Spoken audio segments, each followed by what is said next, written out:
I'm Walter Branson. I was born in Louisville, Kentucky, in 1949. Well, when I was about 1, we moved to Texas.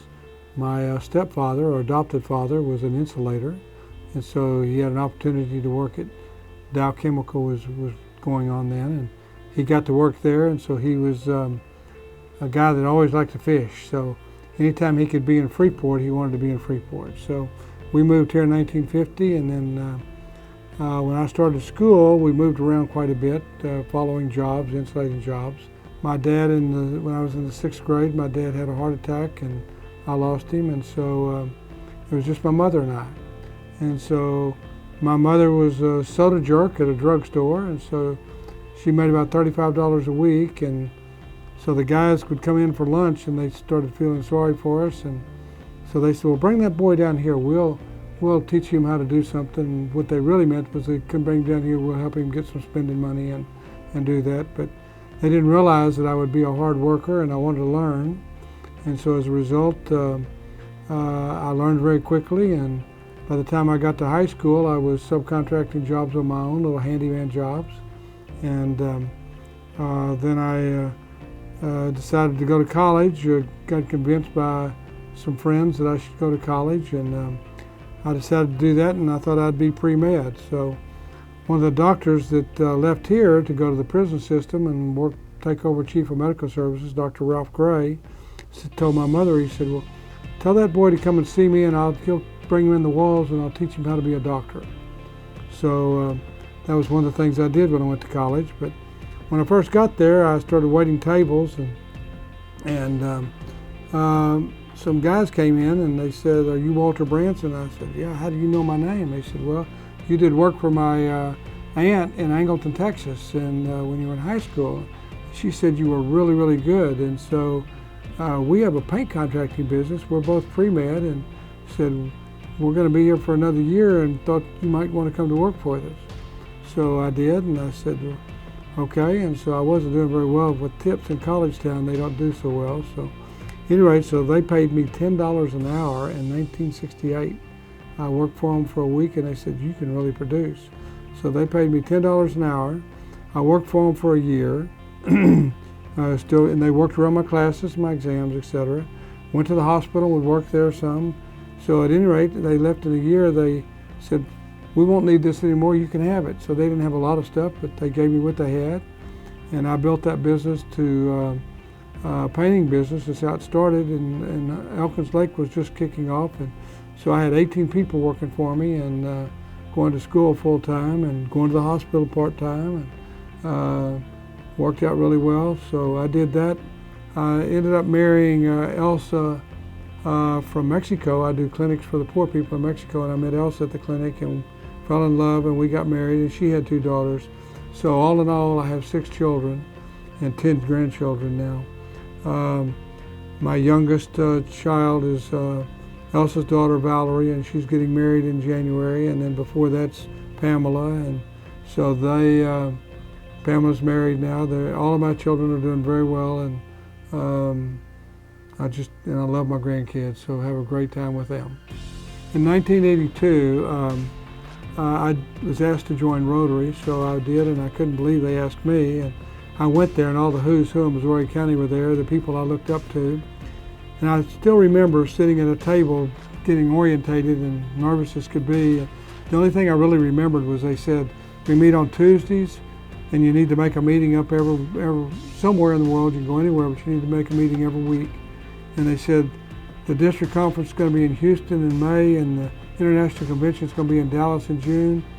I thought they meant I had to go. I didn't know. I was so scared and nervous. So that's really the only things I really remembered about that meeting. And yes, yes, yes. And so I started there, and my wife said, you'll only last a couple of months. But they told me I had to make it, so I went every week. And so now I have over 40 years of perfect attendance. Every week I've made a Rotary meeting somewhere in the world. So in 1983, Dr. Pruitt was doing these clinics in Mexico, and he asked me to volunteer with him. And so I'm a pilot, so we decided that I could fly Dr. Grady to Juarez, and then we could come across the border to Mexico, because he didn't stay the whole time that the others did. And since I was a nurse, and I could help with the surgery as well. So started doing that in 1983 and 84, and some great experiences. And in 1985, we got a grant from Rotary International to build this portable or mobile surgery center, which we did. And so it started traveling around the country of Mexico, and so I would fly all over Mexico, taking the doctors or whatever, and then coming and volunteering myself. And so helping others in service above self is just something that's been instilled in me since I was a little Boy Scout that says do a good turn daily, and Rotary's motto is service above self. So that and the four-way test has been a way of life for me. And I've always said that if you follow the four-way test and the Boy Scout law and oath, and you do that and you treat your customers with that skill set, then you'll do well. And so working hard and doing that, I think, that with integrity has built my business. Walter's advice to others is hard work, hard work, hard work, honesty, and integrity. He believes his faith in God, following the Boy Scout law, and the Rotary motto and four-way test are good principles to follow. Congratulations to Walter Branson, Junior Achievement Hall of Fame Laureate for 2022. My name's Kenjo Kelley. I was born in Angleton Danbury Hospital, May of '73. So growing up, I was raised in Clute, Texas. We did move around from time to time. My dad was in and out of work. There was times we had a little bit of money, but there was most of the time we didn't. Every time the rent came due, we basically moved. I started out as a young kid mowing yards to make a living, helping feed the family. And there was times that we wouldn't have ate had I not mowed those yards. So I started out in Clute as a young kid. We did go to TWOG, but then we ended up moving to, I believe, about 8 other elementary schools during my young childhood, and then went to 4 or 5 intermediate schools, and I think we went to 4 or 5 high schools. When I ended up finishing school, I was in New Caney, Texas. After high school, I met Lindy, my wife, and we had a baby, and it started our life right then. And we struggled for the first few years. I ended up getting a job in the plant, becoming a boilermaker, and then I went on to weld and then become a superintendent, a welding superintendent, then project manager, and then I ended up being an owner of a business through the hard work that I showed. I was given the opportunity. So I was working for a company contracting, and the guy that I was working with decided to leave that company. He was the manager of the company, and he asked me if I would go with him because he couldn't do the business without me. I did the welding side and took care of that, the projects. He did all the office work. So we made a great team together. I went out and did all the certifications, got our welding stamps, and then business just took off after that. I was there about 3 years, and I got my back broke. And so I went and had a 12-hour surgery, was down for a few weeks, ended up working from home, then bounced right back and stayed for 2 years after that. And in December of '05 is when I decided to retire. And July of '06 is when I sold my part of that company. And I never looked back. I bought up a bunch of properties during the '08 fall for really cheap, and I ended up capitalizing off of those. And that's when I bought this property, ended up building the building, and then the economy got really bad, so we kind of stepped back a little bit and waited. Once it recovered, I decided to go in and finish the barbecue place out. So in 2013, we opened our doors. It was a slow start. We progressed as we stayed in business over the last 9 years. There's a lot of situations that we got into where the community was in dire need of support, and we stepped up and helped them. And you know, there was a lot of times that over the years that we had to improve on our food and everything just to keep people coming through the door. We always want to stay consistent with our food, and that's the main thing of staying in business in restaurants. We created a new menu to keep people coming in, and we're always reinventing everything just to make sure that we're ahead of the curve. So 2017, there was a flood that come down the river. It didn't rain here, but it rained up north. And I think they got about 20 inches of rain in about 10 hours. Well, that flood come down the river, and it flooded everything. It was pretty devastating to our area, and a lot of people were homeless, so we stepped up. We offered free meals to anybody that wanted them, hot meals, because there wasn't power in a lot of places. People didn't have places to stay. We didn't have no place for them to sleep, but we did have food, so we were able to help them with that end of the problem.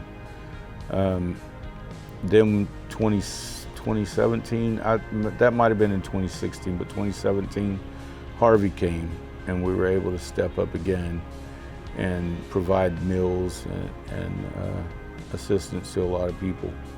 And you know, it's different having grandkids than having your own kids. I mean, I was very strict on my kids, and you know, the family that I came from, there really wasn't any rules or anything like that. So I knew I had to make that difference, you know, in the generation that I came from, change the next generation. So I was really tough on my kids, probably tougher than most, but they all turned out to be really good kids. And I'm proud of it, and I'm proud of my wife. She took care of them while I worked. Kenjo's words of wisdom are, no matter what you're doing, always do your best. Never think that you are too good for any job in life. There is always someone watching, and hard work is appreciated and rewarded. Always treat everyone with respect. Congratulations to Kenjo Kelley, Junior Achievement Hall of Fame Laureate for 2022. Gerardo J. Mejia was born on September 30th, 1959 in Galveston, Texas, to Jesus and Maria Ramirez Mejia. Jay is one of 6 children. His siblings include Mike, Imelda, Lulu Mejia Barria, Renee, and Leticia Mejia Harrique. Jay Mejia. Growing up, we didn't have a whole lot, and you know, all we did was play outside, for that matter. You know, we just didn't do much, but we had to stay out the house. So, yeah, I mean, that was it. Played sports, you name it. That's what. I'll say this: I didn't graduate high school, so my sophomore year was my last year to play sports. Other than that, when I look back, if I would have continued to stay in school, I would have played. After my buddies from school graduated high school, one of my friends' dad was a superintendent for a construction company called Force Construction. Me and 2 buddies got on as a welder's helper at this construction site in Bayport. The plant was called Petro United at the time. My welder was a structural welder. You know, he built catwalks, platforms that went from tank to tank. And after about a year, he asked me the question, "What are you doing working out here?" He goes, "You're too smart to be out here. You need to go to apprenticeship program." I didn't have a clue what he was talking about. I was just a young kid just working for a living. And after I got laid off of that job, when that job pretty much come to the end, you know, I got laid off. I called my brother, Renee, that was working for a company just like this one. The company was called IMSCO, IMSCO. And I asked him, I said, "Hey, they need any help over there?" he asked around, and they said, yeah, they could use a truck driver. So I went and filled out an application, and next thing I know, I'm a truck driver at IMSCO. And that was the summer of '81, August, summer of '81. And in '87, I got transferred to our Freeport branch to be an inside salesperson. And that's when my inside sales career started. I ended up being the branch manager at that store. And the company was bought out by a holding company, and they had shut down. So I took a job at another local supply company that sold steel. And when I took that job, I was told from day one, you're not gonna last 6 months. A salesman at that company told me, Jay, Andy hired you for your reputation, don't let him ruin it. So those two things happened to me the first week I walked in that business. And I told him I'd be fine, I've worked for people. You know, I had 21 years at IMSCO. Okay, see what happens. Well, I only worked there 8 months. And after 8 months, I realized that this place wasn't going to work for me. And just the way that business was run wasn't the way I was used to running a business, or the way you treat people. That wasn't what I believed in. Within a few months, my previous boss, who used to say you need to start your own business, his name was Jay Smith. I called him up and said, yeah, I think I want to do this. Can you help? Because I knew nothing about the book side of business. I only had the customer relationships and knew the products. And I was taught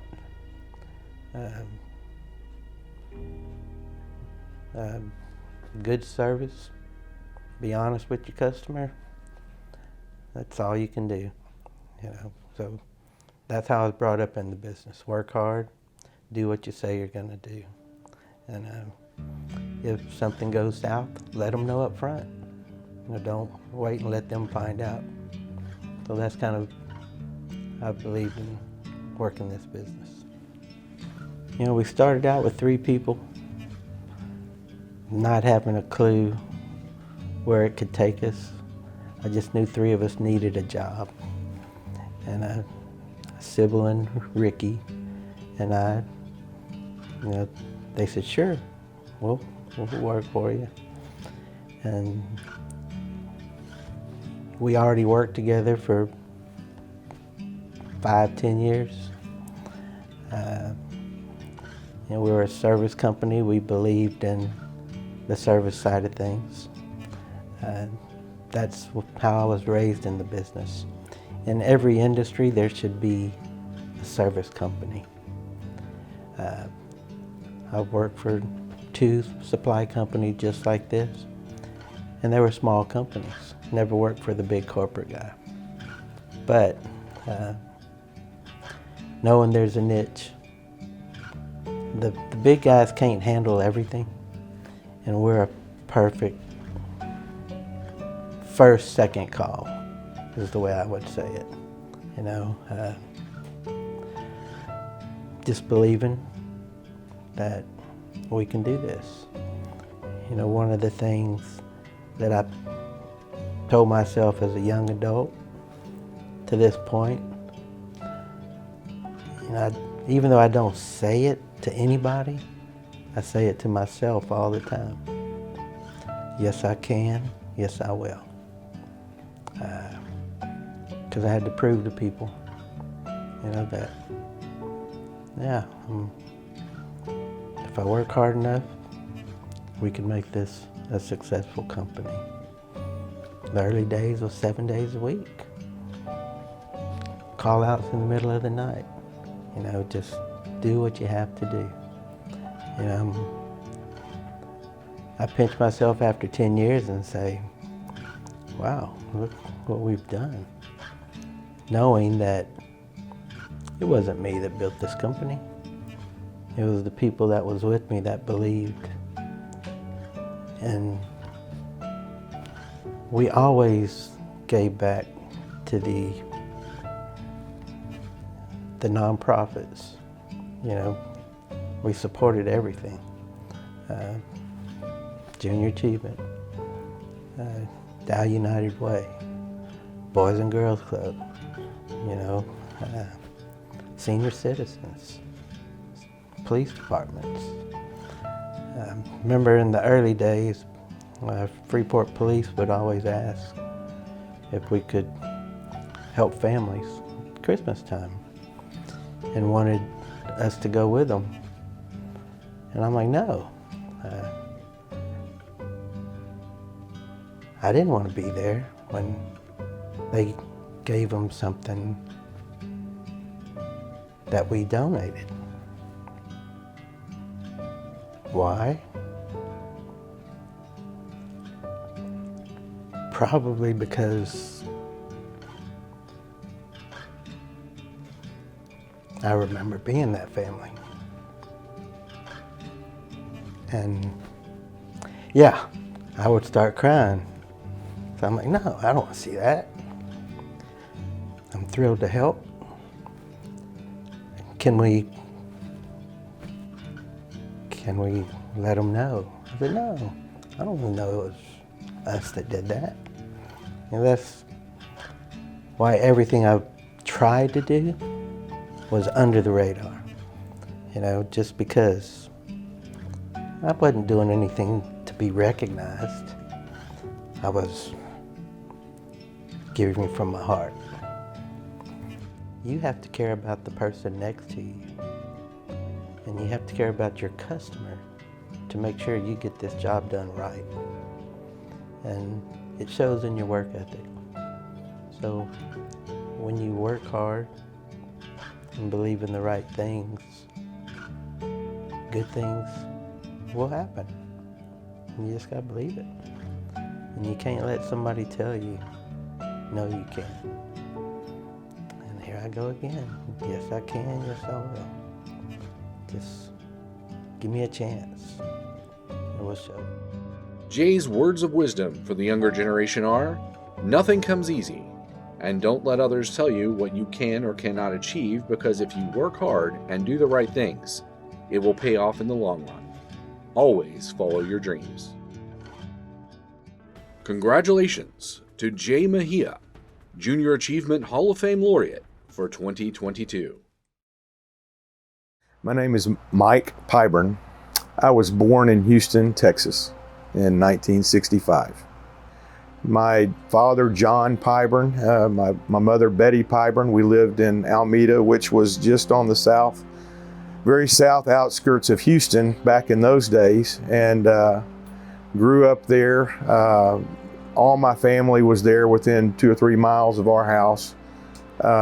And Dad operated the drilling business out of our backyard. Basically, we had a little office behind the house and all the equipment. And so as a young boy, got to watch him leave out every day. And then when I got home from school, got to see him and all the guys come in from jobs. And I always, as a boy, loved big trucks. And so I was fascinated by the drilling rigs and all the other equipment, and just grew to have a love for it. And so by the time I got to college, I knew that that's what I wanted to do. And so I went and got my degree in business from Texas A&M, but I did a lot of geology courses along the way, so I'd have some of the technical side of drilling. So I graduated from A&M in 1987, graduated from Alvin High School in 1983, played football, sports, lots of activities, enjoyed it. Then went to A&M, got the degree in 1987. I had met my wife, Julie, as a freshman. I was a sophomore. She was a freshman at Alvin High School. She was dating a friend of mine. And we got introduced, and we started actually dating my senior year at Alvin High School. We had 2 children, Luke in 1992, Lane in 1994. And Luke is now, both of our kids, thank goodness, listen to me, went to A&M. My son, Luke, graduated in the class of 2015, Lane 2017. And so they both are Aggies as well. And I was very proud. And now I think I've got my wife converted. When the kids went, that did the trick. And so she bleeds maroon just like I do. And we've just enjoyed them. And Luke is now back, 4th generation in the business, working here, doing all of our IT work, which in this day and age is critical for the success of the business in so many aspects. I've been a member of the Texas Groundwater Association since about 1994. I served as chapter director here locally and a local officer. I've been on the state board since 1999 and continue to serve there through this day. I was State Association President in 2004, 2005, and have continued to serve on the Finance Committee, some as Chairman, been Treasurer of the Executive Committee, and so still serve with TGWA today. In 1996, I was elected to the Alvin ISD Board of Trustees. I served there for 3 years. In 2002, I was elected to the Alvin Community College Board of Regents and served there for 18 years. As far as the employees, I always try to treat them with respect. You know, the company is only as good as the people you have. And I try to hire good people and then let them know how much I value them and keep them here. And fortunately, we've been blessed to have a lot of long-time employees. Take care of them, help them, not just, we're here to work, but we're here as friends. And, oftentimes when employees need, help, advice, whatever it may be, sometimes the business piece has to go to the side and we deal with whatever. And I'm blessed for that, to have good employees. And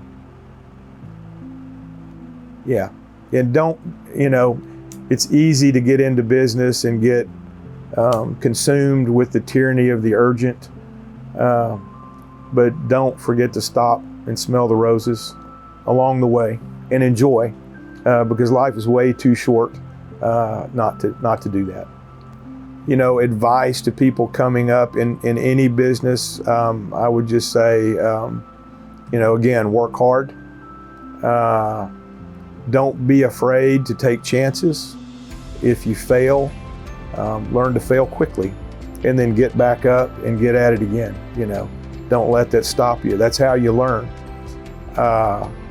And never think you know it all, because generally you'll learn pretty quickly you don't. Always take time to continue to learn and improve.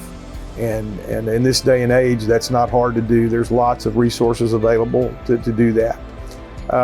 And then in the end, again, just keep the right perspective and remember that your family is the most important thing.